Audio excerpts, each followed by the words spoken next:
Hey folks, Keric here with another little bit of a look at Tera Online.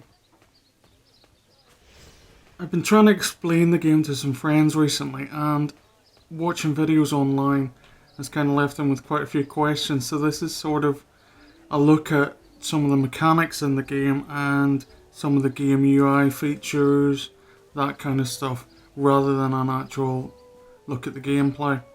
There are an awful lot of videos online where you can watch whichever character you want, really, fight whatever big creature you want, pretty much, and that's all it shows you. So I thought it was worthwhile going a little bit more into the nuts and bolts of the game.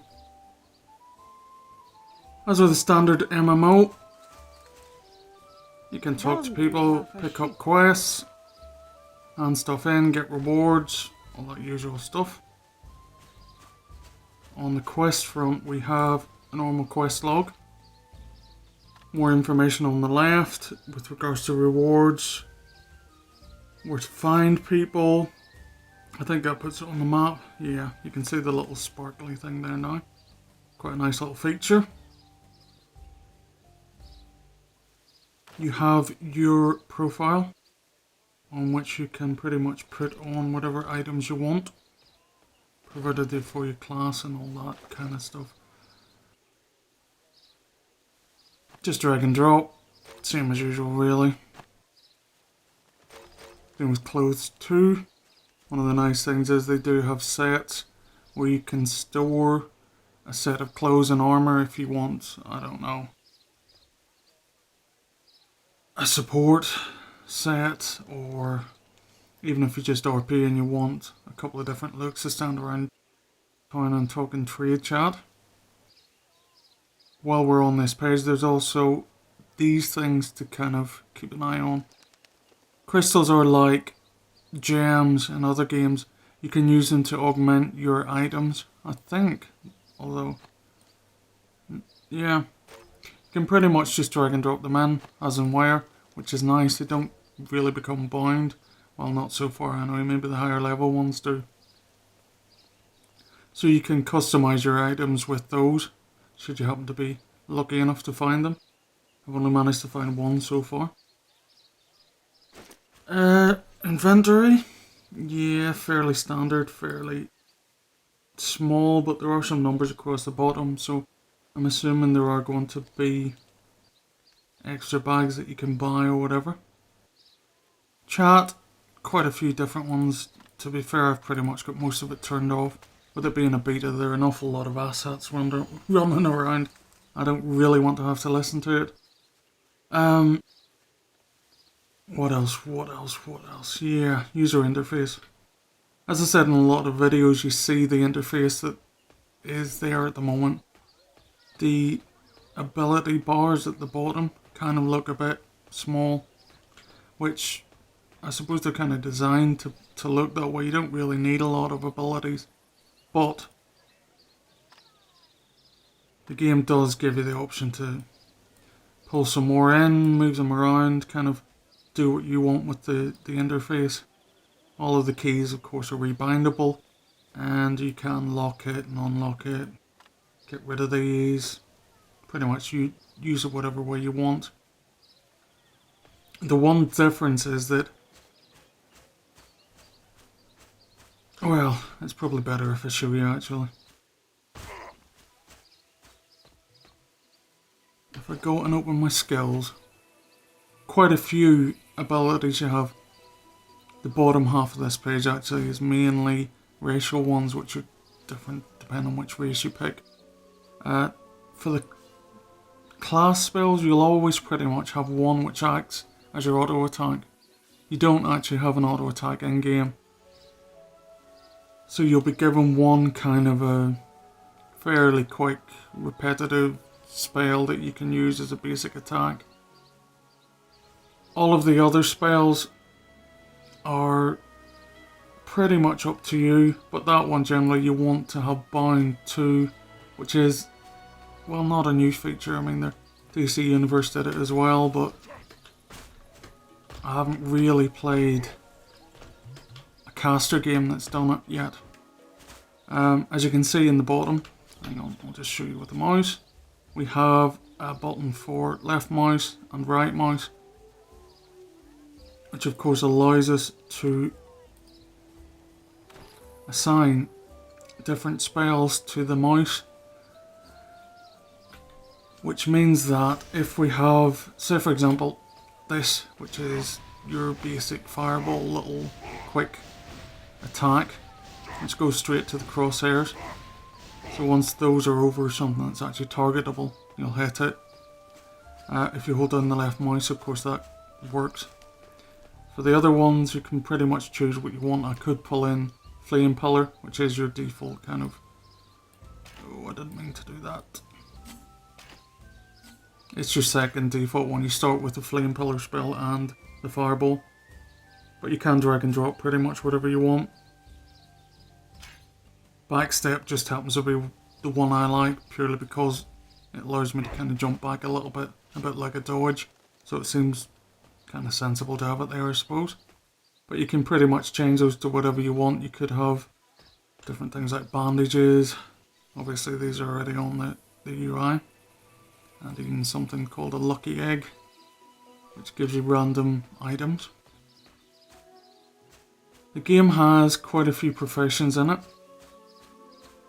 I haven't had a huge amount of experience using those at the moment, but I'll just show you some examples. For example, this Sun Essence, if I walk up to it, I can collect it and obviously use it in, oh well, in this case at field. So he does like a little cry emote, and you can try again. Hopefully this time he'll let you get it and you can see the other one. There we go. And he's a happy bunny. So yeah, the stuff you pick up, I mean they're plants, they're different things scattered around the place that you can pretty much just run along and pick up and use in your different crafting. Some crafting options do need a special place to work. Let me just show you.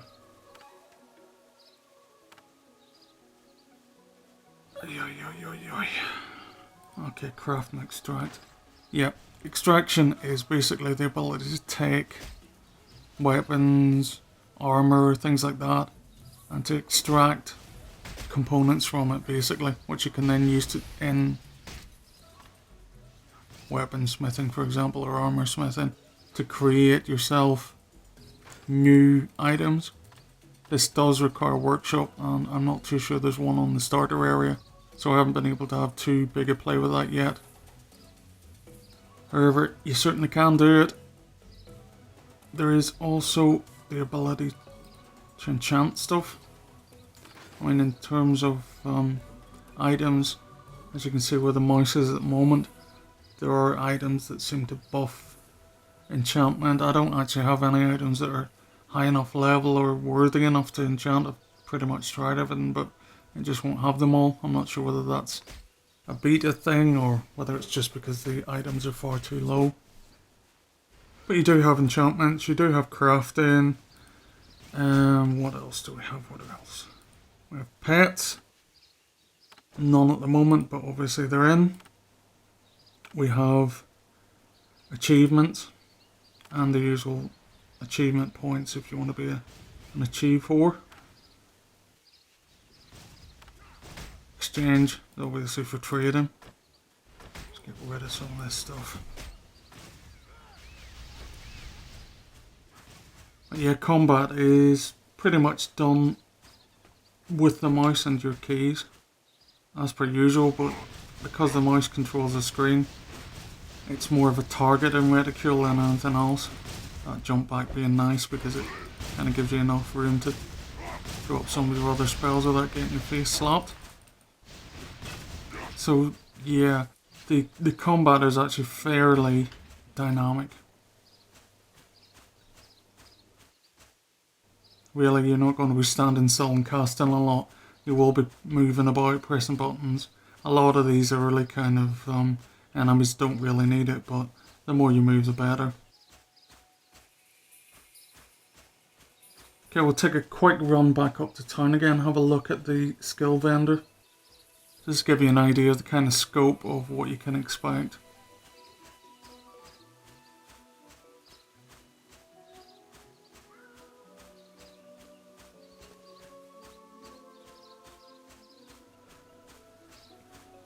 kind of easy to look at the UI at the bottom and not really understand that there are quite a few options in the game. Oh, come on, jump up, you lazy git. Oh, okay.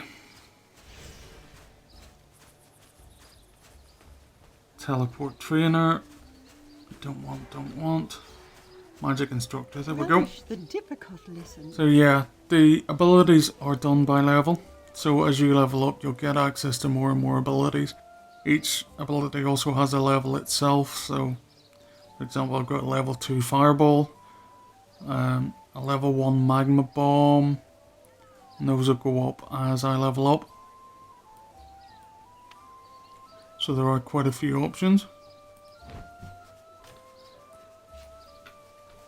And mounts, I did see one earlier. I think I have got one because I got the pre-order kit, but unfortunately there aren't any about at the moment, so I can't show them, but there are mounts.